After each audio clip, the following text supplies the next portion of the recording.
Hello and welcome to the news at 10 on Nta News 24.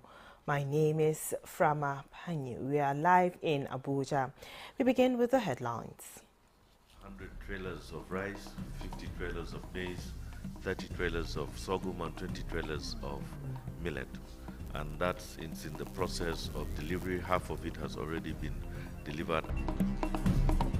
Federal Executive Council approves committee to pioneer takeoff of National Relief Fund.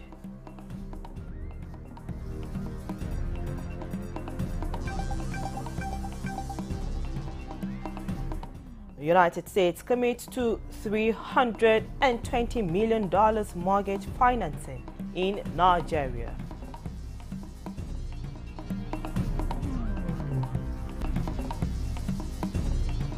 Correspondent takes a look at issues that will engage Nigeria's bicameral legislature upon resumption of plenary.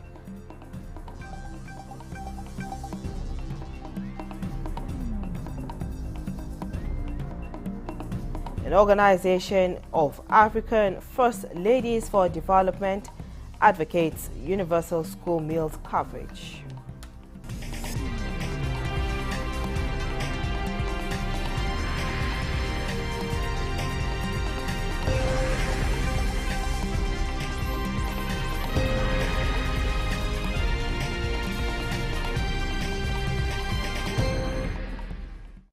And now the news in details. The Federal Executive Council, FEC, has approved the constitution of a committee to pioneer the takeoff of the National Relief Fund aimed at catering for victims of disaster in the country.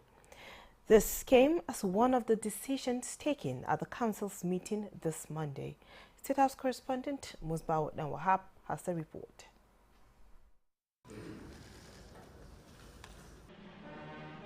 Council members are back for the first meeting in 2 months. Apparently, memos are piled up for consideration.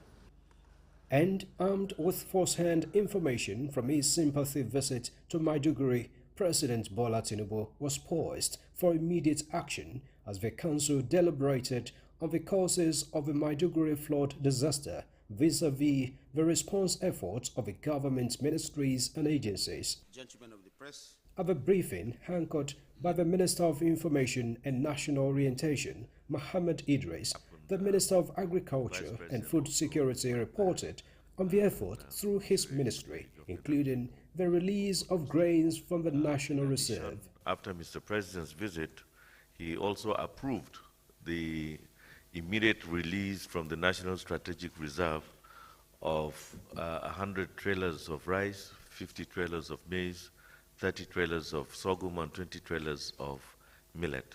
And that's in the process of delivery. Half of it has already been delivered and the delivery is ongoing.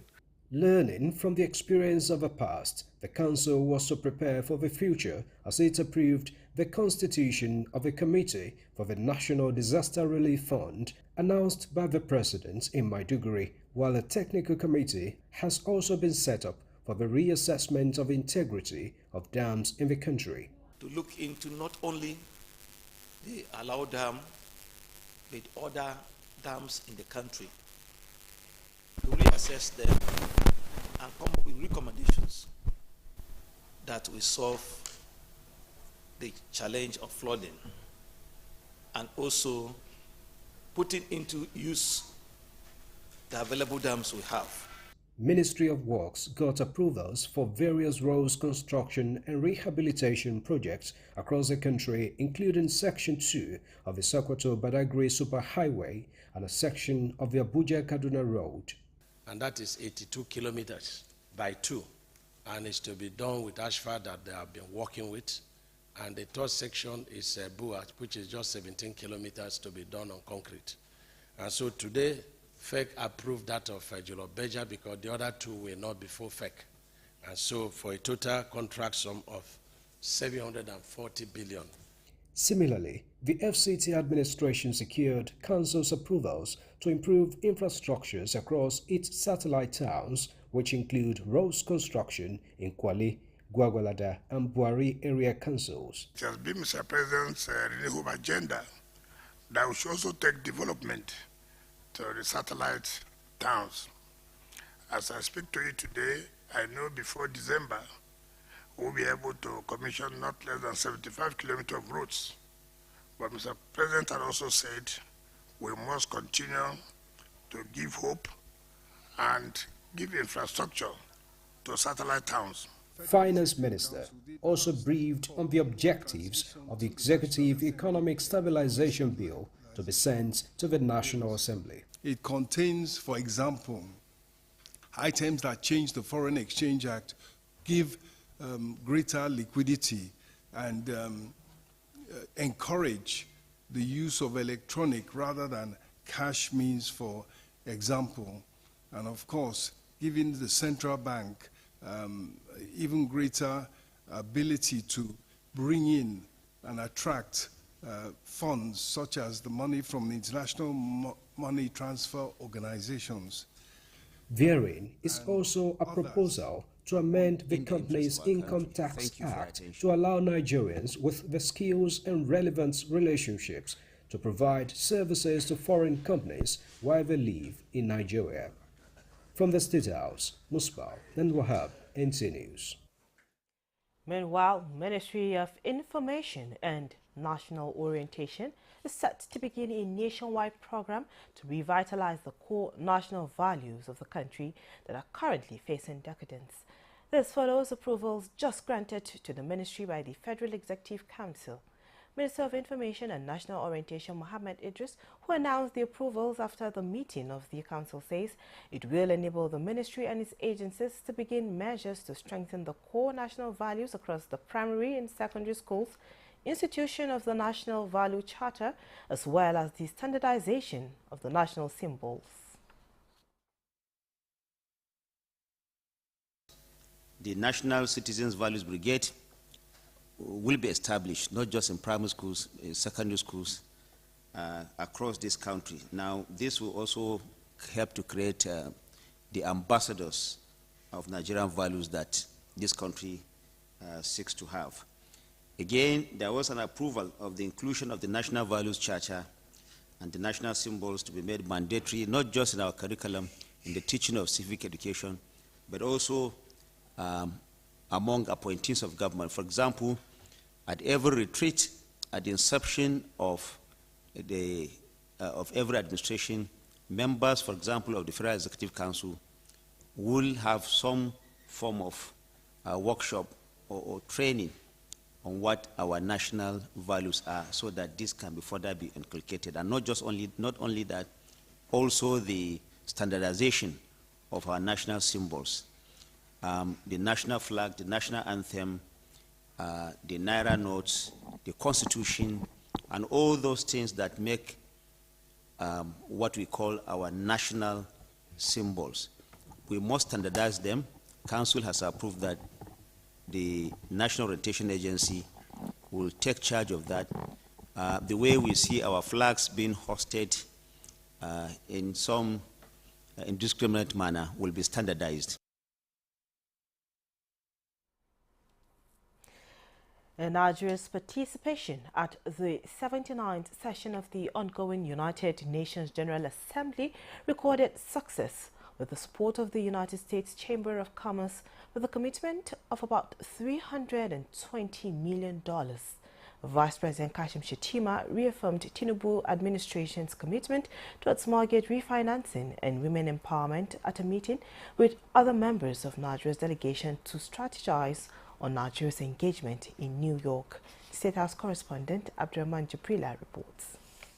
At a U.S.-Nigeria Executive Business Roundtable hosted by the U.S. Chamber of Commerce, Nisha Biswal of the American International Development Finance Corporation announced that with a portfolio of $1 billion, it was investing $200 million in mortgage financing in Nigeria. $100 million has also been earmarked to finance micro, small and medium enterprises in Nigeria, with particular interest in women empowerment. The U.S. Chamber of Commerce also announced that $20 million is for the establishment of a firm processing of cashew nuts in Nigeria.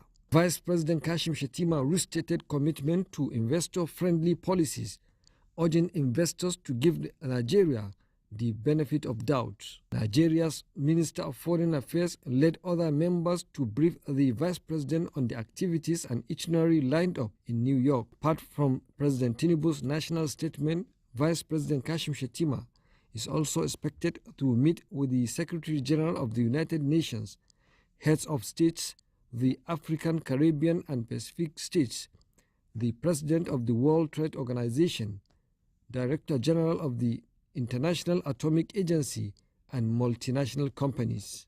The Vice President is also meeting with the Bill and Melinda Gates Foundation and a host of other international partners. From New York, Abraman Jibrila, Nta News.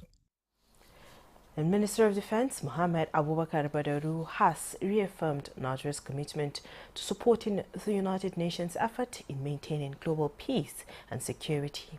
Speaking at the 79th United Nations General Assembly in New York, Badaru highlighted Nigeria's significant contributions to global peace and security since its first engagement in Congo in 1960, noting that Nigeria has contributed to international peace and security in terms of troops, finance, logistics, and civilian experts to various African countries including Guinea-Bissau, Sierra Leone, Liberia, Mali, and Cote d'Ivoire. He reminded the global gathering that Nigeria has played a key role in regional security in West Africa and the Sahel.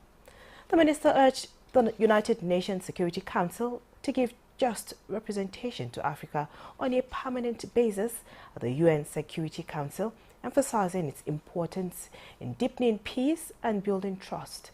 Addressing emerging security threats, the minister highlighted the need for comprehensive strategies to prevent and address emerging security threats by curbing illegal financial flows, which will help in preventing kidnapping, banditry, and stemming illicit arms and light weapons flow to Africa. The Organization of African First Ladies for Development, OFLAD, has taken off its campaign for inclusive education to the global stage, where it called for African government to commit towards universal school meals coverage. This was at a round-table lunch hosted by Rockefeller Foundation and OFLAD on the margins of the 79th United Nations General Assembly in New York. State House correspondent Adeni Tawo reports that Nigeria's First Lady Oluremi Tinubu signed the call to action along other members of OFLAD, affirming the country's readiness to promote enrollment with school feeding. From their individual countries in Africa, where they all pledged to promote sustainable development through the We Are Equal campaign, the stage has shifted to New York on the margins of the ongoing 79th session of the United Nations General Assembly. The goal of this roundtable launch, hosted in partnership with the Rockefeller Foundation, is to, among other things, position the school meals agenda in the G20 engagement of the African Union. A nation that is informed will easily transform, says Nigeria's First Lady Oluremi Tinubu, as he affirms the interest and commitment of President Bola Tinubu to rejig school feeding program in the country. Because immediately it resumed office, it declared a state of emergency on agriculture, food security. We have to make sure that we're able to grow some food. So with that, the school feeding in Nigeria is being reviewed, because without children having ability to eat, how do you want them to study? There is the early years snack that is being introduced, which are for tots and preschoolers and those in kindergarten. I think they wanted to start with that before we go into the first, primary, we call it primary, which is like the elementary, primary 1 to 3.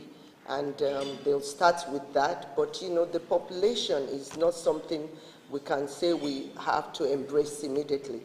With a surging population faced with climatic challenges, sustainable rollout of the program requires help. It's something I believe that we really, really want to do so that we can have school enrollment up and then get, most of the children, especially children from the north that are going through desertification. And recently, which, it's been in the news with the flooding in Borno State. So it's just an hydra head problems that we are facing. But at the same time, we are not really scared but we would need all the assistance we can get, and you can, believe in our administration that we are here to work for our people and, and get Nigeria back on its feet. It's so clear that it provides all the benefits that Your Excellency mentioned. It's not just the nutrition solution. It's a gender solution. It's a climate solution. It's an economic solution. The meeting closed with members resolving to do their part in ensuring that every child has access to a nutritious meal that is affordable and planet-friendly. From New York, Adeni Itaiwo, Nta News. Meanwhile, a strategic intervention capable of tilting the balance in favor of women, that is how members of the Organization of African First Ladies for Development, OFLAD, described the reintroduction of the alternative high school for girls by Nigeria's First Lady, Oluremi Tinubu. This was at a high-level dinner on empowering Africa's future through education, hosted by the organization in partnership with the World, focused on empowering Africa's future through education.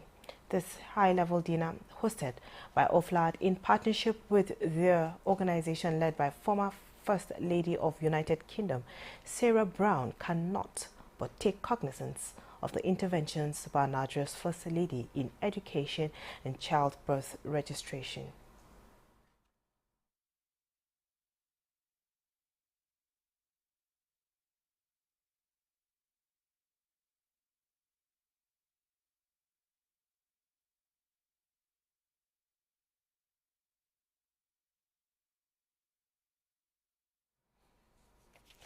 Now, more of the First Lady's interventions in education, women empowerment and health are scheduled for peer review as her engagement with UNGA continues. A special celebration of the First Lady's 64th birthday by members of the OFLAD is a major side attraction at the dinner. This is the news at 10 on Nta News 24. Let's take a break now. More reports when we return.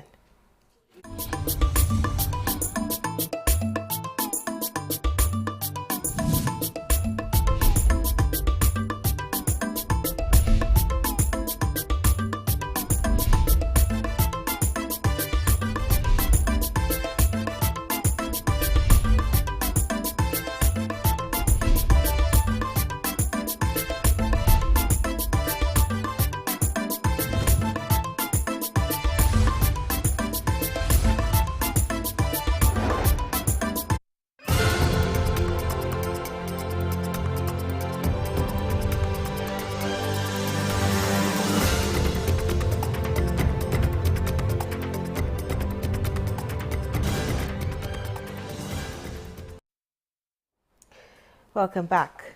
Into legislative matters now. The National Assembly will resume plenary today, Tuesday, September 24th, 2024, after about 2 months of recess, punctuated by oversight and other legislative activities. National Assembly correspondent Mitari Ikpen examines critical issues that will engage Nigeria's bicameral legislature upon resumption of plenary. Since proceeding on recess on July 23, 2024, the Red and Green Chambers had to reconvene for emergency sessions on July 31 to repeal and reenact the 2024 Appropriation Act, as well as interface with youth groups.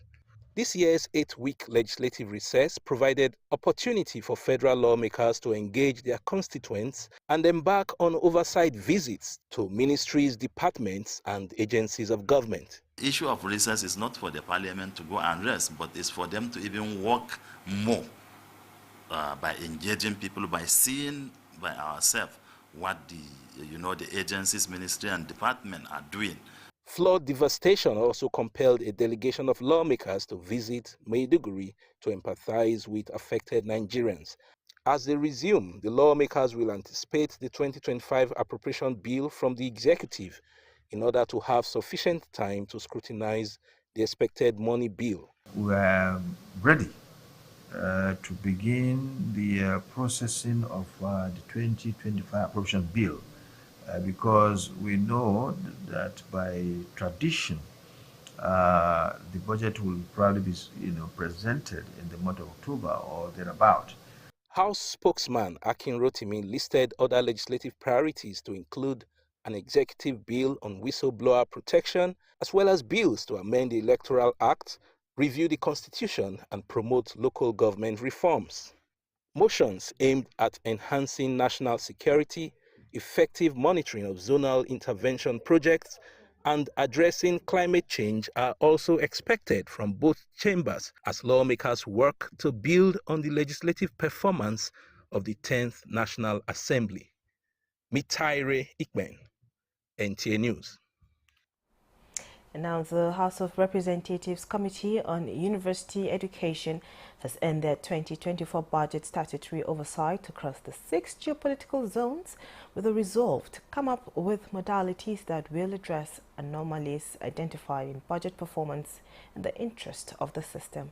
National Assembly correspondent Muhammad Rabiu Ali reports that during the interface, heads of federal universities in the Northwest promised to continue to comply with regulations and ethical standards. The 4 months of the interface between the House of Representatives Committee and heads of federal universities on budget performance is now at its climax. In another submission, Usman Danfodio University, Sokoto, was found with conflicting figures that necessitates forensic examination. I don't know where they derived the powers to even allocate part of the IGR to capital vote. Being guided or restricted by the directives of the federal government not to escalate the registration fee beyond what a common citizen can afford. Federal University Birnin Kebbi also appeared before the committee, and the issue of nominal roll came under the scrutiny of the committee. Unrealistic spending of internally generated revenue was observed at the Federal University Dutse, directing the management to reconcile the record.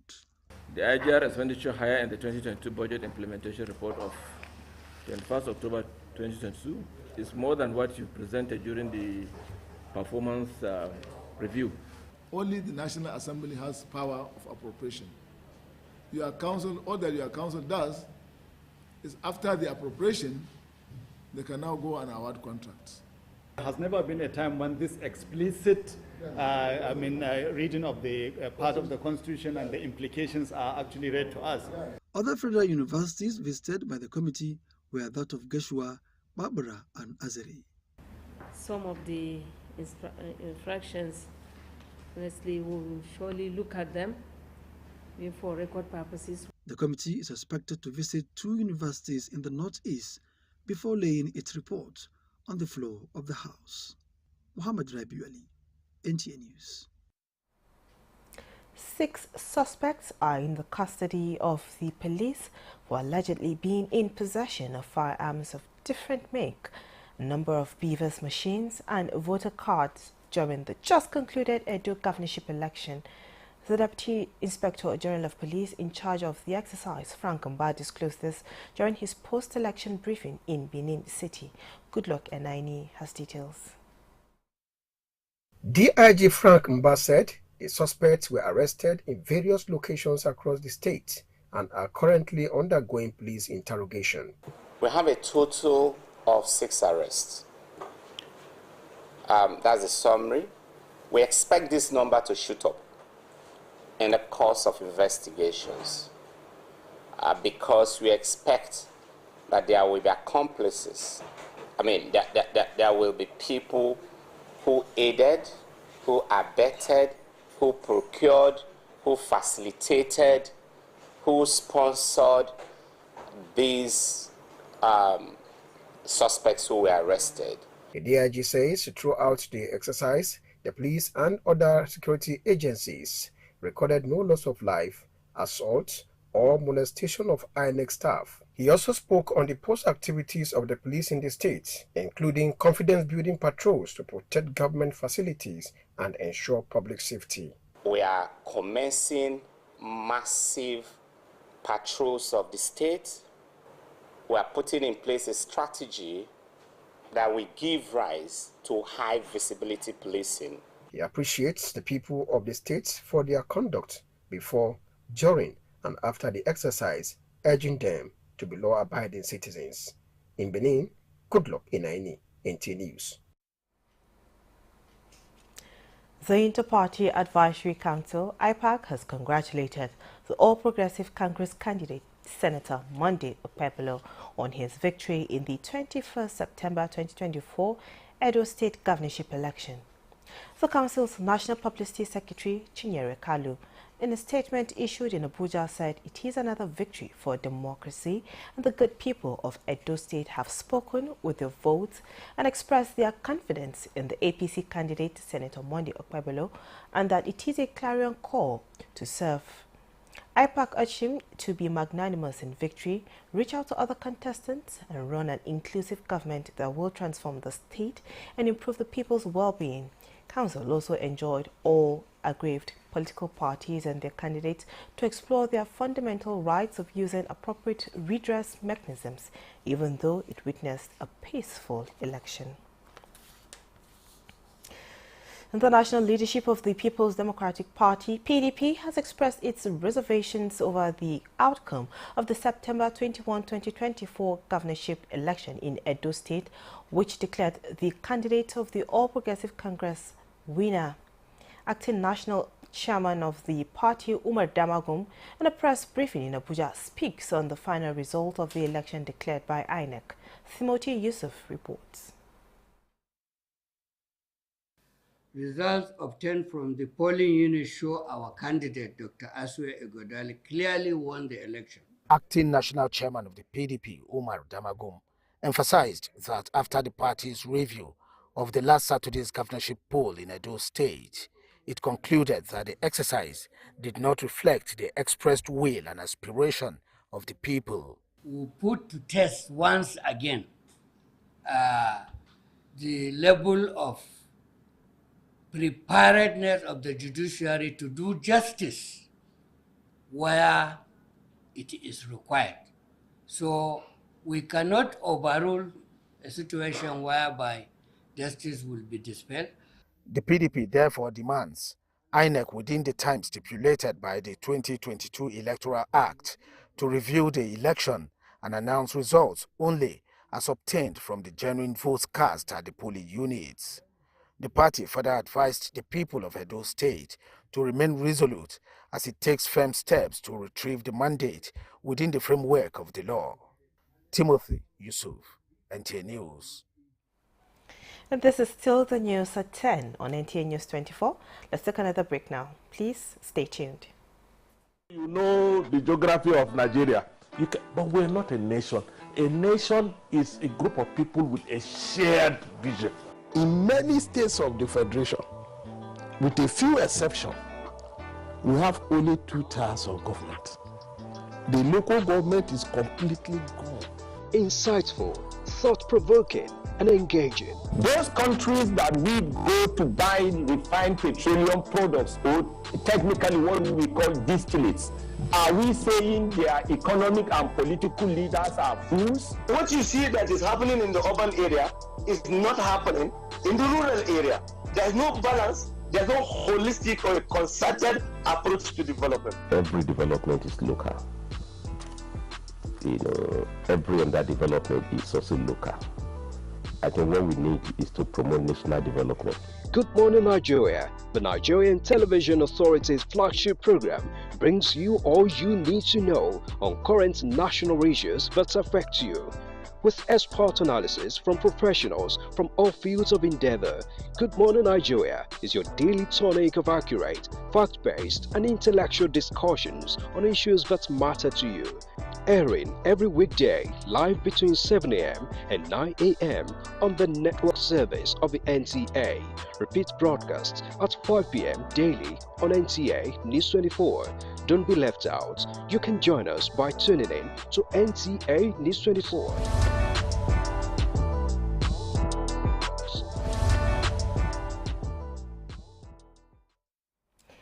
Welcome back. And now talking business. Nigeria and Libya engage in talks over 5,600-kilometer potential construction of gas pipeline between the two countries. Details with Alika Okpanachi Arua on Business News.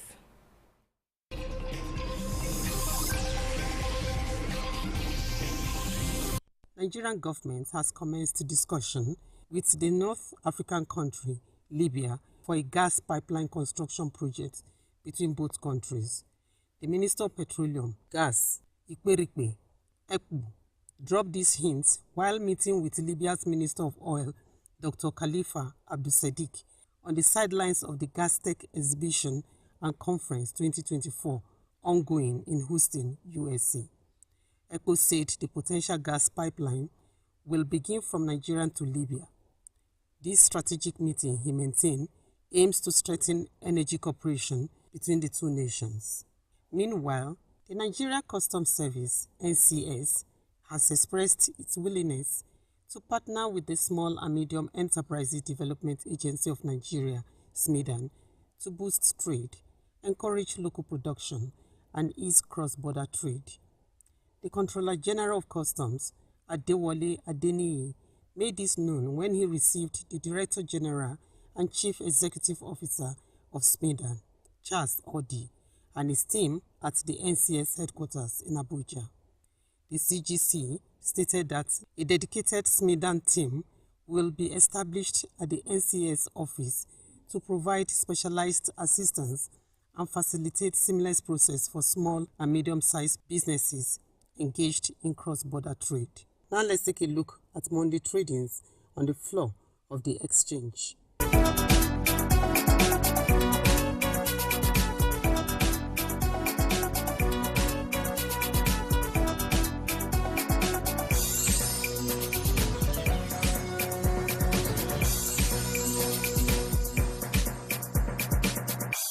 With business news, Alika Okpanachi, Arua.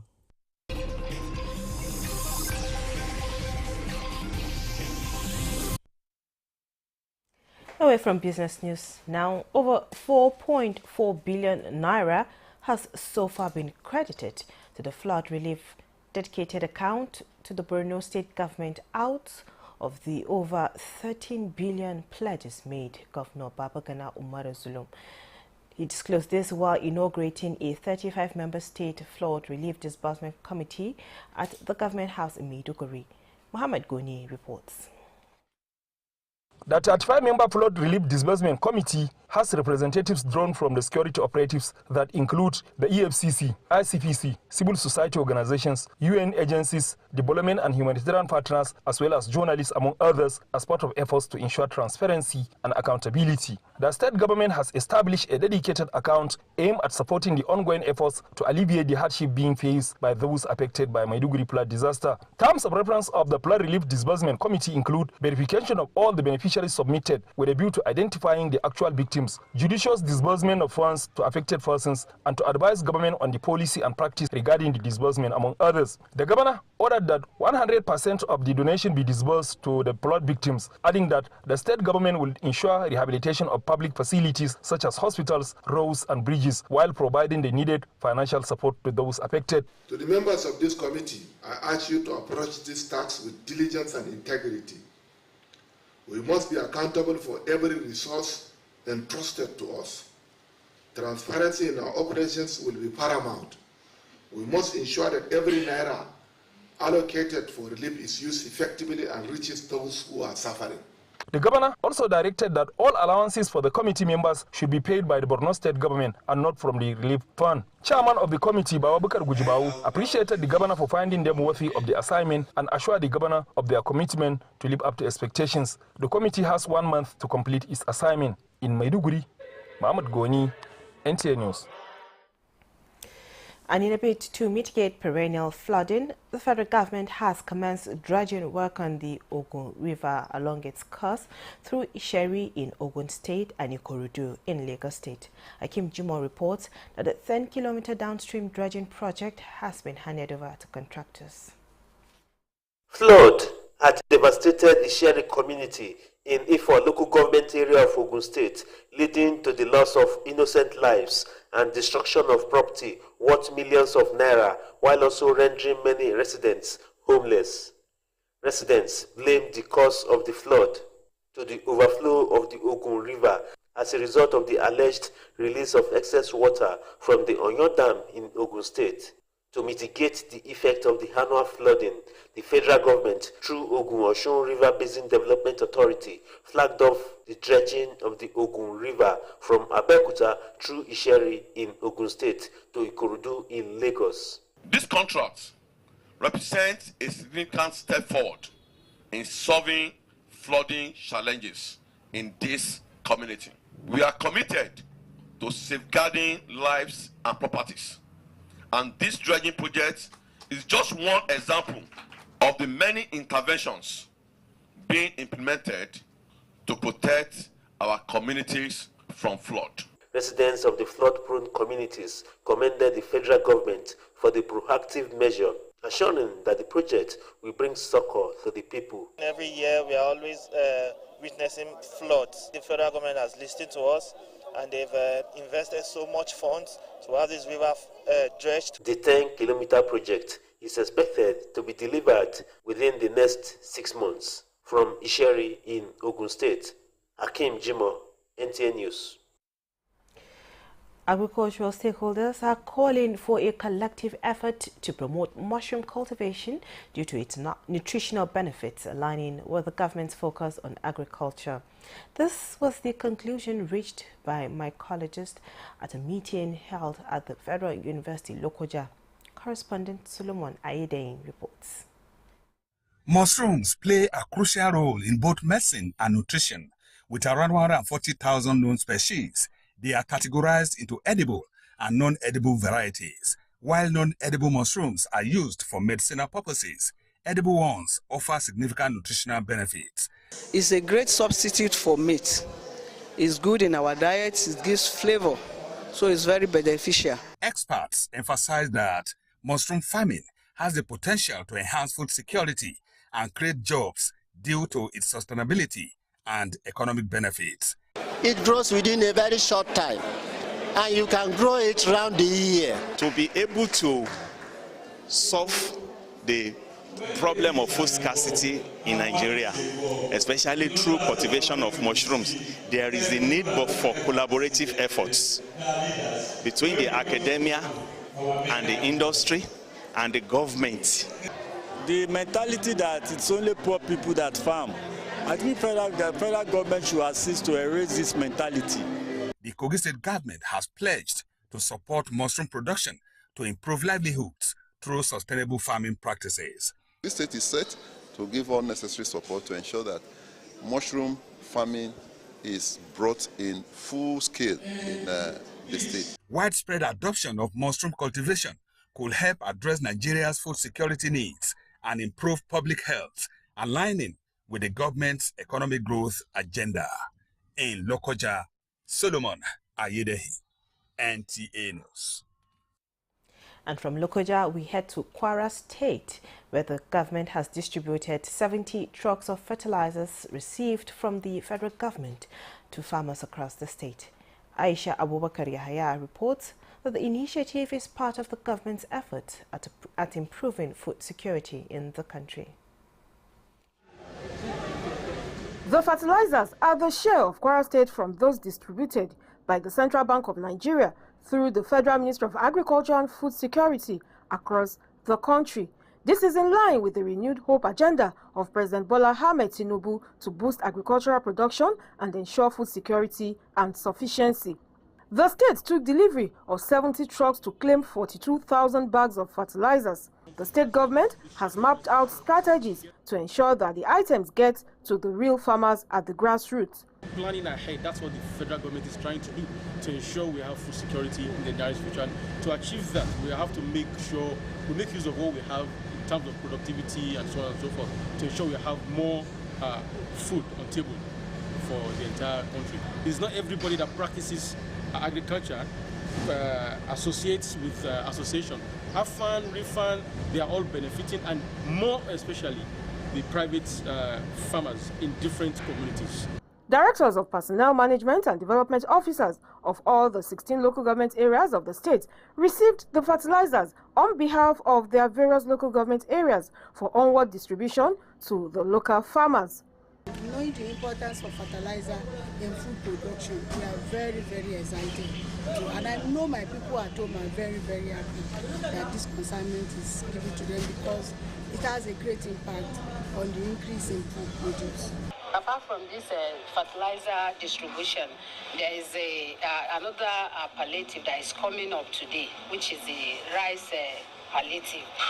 That's why I'm here to receive for particular local government, my own local government. So we can see now the trucks are already loading the items to particularly distributed by the community themselves because they can identify the true farmers. So it's not going to be in the form of political means at all. So the strategies have been put in place for it to reach the real farmers. The distribution of these fertilizers in Kwara State is expected to not only boost agricultural production, but to also enhance food security in the state, thereby making food affordable and available for the masses. Aisha Abubakar Yahaya, NTA News. And turning to health matters now. Religious and traditional leaders across the states of northern Nigeria are uniting to stop the transmission of the circulation vaccine-derived poliovirus type 2 ravaging the region and strengthening routine immunization to support national efforts in reducing morbidity and mortality. Olusheye Adiagbo reports that this was disclosed at a meeting presided over by His Eminence Sultan of Sokoto, Muhammadu Sa'ad Abubakar in Abuja. Nigeria's response to the circulating variant poliovirus type 2 (CVPV2) outbreak, according to the World Health Organization's reports, is progressing, with 70 cases reported as of 13 September 2024 in 14 states, just as the quality of vaccination activities improved from 87% in March to 95% in April 2024. But the WHO UNICEF 2024 report shows many pregnant women do not deliver at health facilities, and 2.1 million Nigerian children currently are unvaccinated. At this moment, Nigeria is the country in the world with more pseudo-dose children, and that's why we are seeing so many outbreaks. And you, as religious leaders, play a critical role as partners in engaging and empowering our community. Gaining the trust and confidence of religious and traditional leaders is central to these engagements on strengthening resolutions to address the persistent community-based challenges affecting the health of women and children in the northern Nigeria. When we come to work, let's put Nigeria first. It's very important that we talk about health of our people, because without our people we are nothing. And I think vaccine is also very important. Together we must work to create a system that ensures no mother or child is left behind. Today I urge you to make a renewed commitment to the health of our people. This two-day engagement seeks to profile ways in reducing immunity gaps, crashing the maternal and under-5 mortality rates, with a target to achieve universal health coverage. In Abuja, Olusheye Adiagbo, NTA News. The Minister of State for Health and Social Welfare, Tunji Alausa, has re-echoed the need for the integration of mental health and psychosocial support into peace building in Nigeria's humanitarian emergency. Thomas Agbetere reports that the minister made this known at a national dialogue meant to provide platform for policy actors in Abuja. The National Dialogue brought together mental health professionals, civil society groups, survivors, and development partners to discuss and bridge the gap between mental health needs and peace-building efforts, with a view to ensuring that psychological trauma and criminality are addressed to achieve peace and development. For us in USIP, we are using a peace-building lens to look at mental health and psychosocial support. What role should or can stakeholders play? Government, non-governmental organizations, the private sector. But we have to begin to pursue peace building in Nigeria now from a multi-sectoral perspective, because we have been doing what you can call in silos. Everybody is just on their own. The Minister of State for Health and Social Welfare, Tuji Alausa, who was represented by the Senior Technical Assistant, Obiajulu Ugbo, and other stakeholders, advocated for collaboration between private and public sectors to actualize this quest. Psychological support is not a peripheral issue. It is central to our national development agenda, as the healing of physical and psychological trauma is essential for the rebuilding of lives, communities, and ultimately our nation. Let us remember that a nation's peace is only as strong as the mental well-being of its people. A holistic and multi-sectoral approach, according to stakeholders, is required to complement efforts of the federal government in addressing the menace of mental health disorders. In Abuja, Thomas Ugbeteri, Nta News. This is the news at 10 on Nta News 24. Let's take a quick look at the major news highlight. 100 trailers of rice, 50 trailers of maize, 30 trailers of sorghum, and 20 trailers of millet. And that's in the process of delivery. Half of it has already been delivered. Federal Executive Council approves committee to pioneer takeoff of National Relief Fund.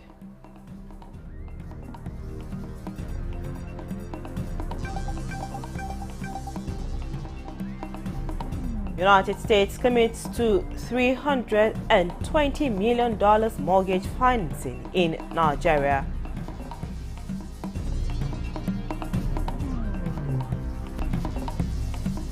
Correspondent takes a look at issues that will engage Nigeria's bicameral legislature upon resumption of plenary.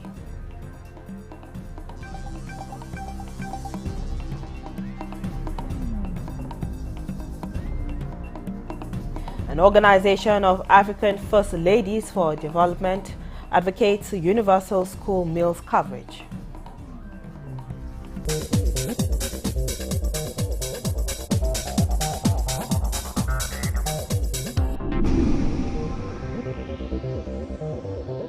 This is Nta News 24. And Saudi Arabia's national pride shone bright in Nigeria on Monday as the Saudi community in Abuja celebrates a landmark anniversary of the 94 years since the kingdom's unification. Ibrahim and Hamido tells us more. A new future is emerging through 14 legacy-free sectors. This significant milestone marks the unity and strength of the kingdom. The Saudi community in Nigeria has gathered to showcase their culture, traditions, and national pride. The Saudi National Day is a celebration of the country's rich heritage and its people's resilience. Their warmth and hospitality reflects the strong ties between Saudi Arabia and Nigeria. The 94th National Day of the Kingdom, the Neon City, one of the ongoing development projects in the kingdom. The celebration features traditional Saudi clothing, cuisine, and music, giving Nigerians a glimpse into the kingdom's rich culture.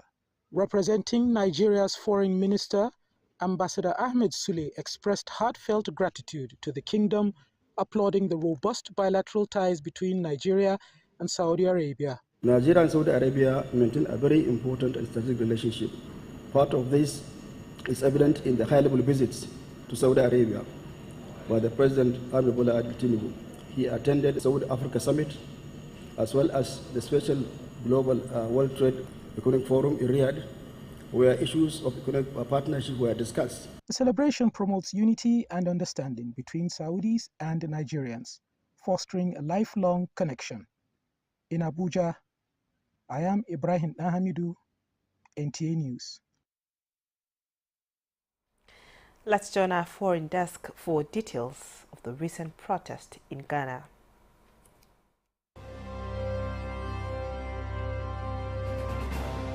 Ghana's police have arrested dozens of people who took to the streets of the capital to demonstrate over perceived economic mismanagement by the government. Crowds had also been voicing their concerns over the government's handling of illegal mining, a practice that harms the environment. Police accused some of the crowds of attacking officers and vowed a firm response to alleged perpetrators. A spokesperson for the police confirmed that demonstrators had gathered unlawfully before clashes erupted.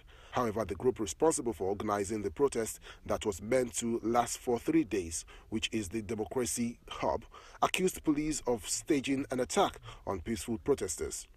The demonstrations come ahead of Ghana's presidential election in December, with the country's financial situation at the forefront of many voters' mind. The country is gradually recovering from a serious financial crisis in 2022, which saw inflation soar to about 54%.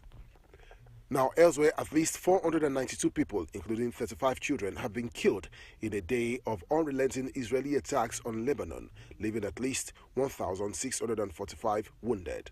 The health ministry said Lebanon's Hezbollah fired a barrage of missiles at Israeli air bases in response as world leaders and the United Nations called for urgent de-escalation. Turkey has warned Israel's offensive on Lebanon could drag the entire region into chaos.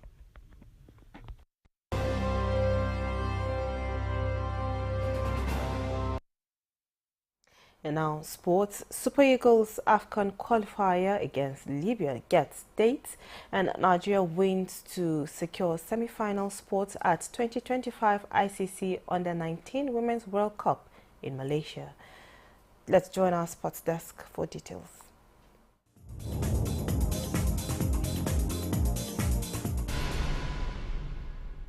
Libya have opted to host Group D leaders Nigeria at the Matthias of Benina Stadium, a 10,000 capacity facility with an artificial turf in their 2025 Africa Cup of Nations qualifying match day 4 fixture on Tuesday, October 15. The facility is located in the city of Benina, some 19 kilometers outside the country's second city, Benghazi. Nigeria will host the first leg in Uyo on Friday, October 11. The Super Eagles topped the log with 4 points after a 3-0 thrashing of Benin Republic in Uyo on match day 1 and a goalless against Rwanda in Kigali in their second game. Libya remains bottom of Group D after 2 rounds of matches. Also, Nigeria took another step towards picking Africa's second ticket to the 2025 ICC Under-19 Women's World Cup in Malaysia by upsetting bookmakers' favourite Zimbabwe in a hard-fought 1-wicket victory on Monday to book an early semi-final spot. Nigeria and Zimbabwe faced off on the back of their respective wins in the first round of matches. After 2 wins, Nigeria are top of Group B with 4 points, while Zimbabwe and Tanzania, who had beaten Malawi earlier in the day, placed second and third with 1 win apiece. Malawi, Nigeria's opponents on Wednesday, are bottom of the table. And in tennis, Emma Raducanu has pulled out of this week's China Open in Beijing because of a foot injury. The 21-year-old Briton had retired, injured from a Korea Open quarter-final last Saturday because of the issue. Raducanu's name appeared in the Beijing draw when it was released on Monday, before she withdrew shortly afterwards.